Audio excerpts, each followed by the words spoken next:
these tips will give you a lot of useful stuff that you can use straight away to help you get more out of your headset. So this is called your home environment, and this is the place that you'll go every time you turn on your Quest 2 and you want to play a game. I'll show you how to change the way this looks later in the video. The universal menu will appear in front of you here, and this is where you can access your games and apps and change the Quest 2 settings. To buy or browse for a new game, you can select this orange bag icon here, or you can buy a game using the Quest app on your phone, and it will then appear in your headset once you've bought it. To find the games and apps that you've bought, click on this multi-square icon here, and then you can scroll through the games using your joystick. And if you've just bought a game, you'll have to click on it here to install it. And to open up and play a game, you simply point to it with your controller and press the trigger. During a game, if you want to quit and return to your home environment so you can try a new game, then you'll need to press the Oculus button. The Oculus button is on the right controller, and it will bring up these options, and you can then quit the game. You can also use the Oculus button to recenter your screen.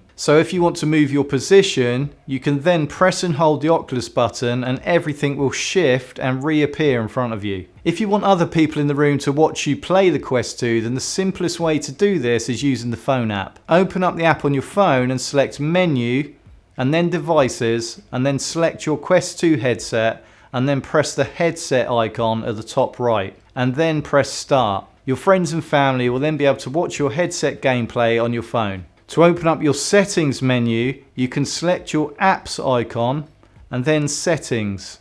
And you can also get to settings by selecting the quick menu icon here and then select settings this way. And there are a couple of things in the settings that are worth selecting straight away, so let's take a look. The first is pass through, and this will allow you to double tap your headset and then you'll be able to see your room using the cameras on the headset. And this is one of the coolest features of the Quest 2, and you will use it loads. It's great for figuring out where you are in the room so you don't smash into anything, and also for seeing people that enter the room, and it saves you having to take your headset off. So select settings, and then Guardian Boundary, and then turn on pass through. You then simply tap on the side of your headset twice to activate it, and then tap twice again to turn it off. For some games and apps, you'll be able to put your controllers down and use your actual hands instead. And for that, we need to enable hand tracking. So select Settings, Hands and Controllers, and then turn on hand tracking. The other cool thing that you can do from settings is change how your virtual environment looks. So select Settings and then Personalization, and then select a new environment to enjoy. And there are several to choose from.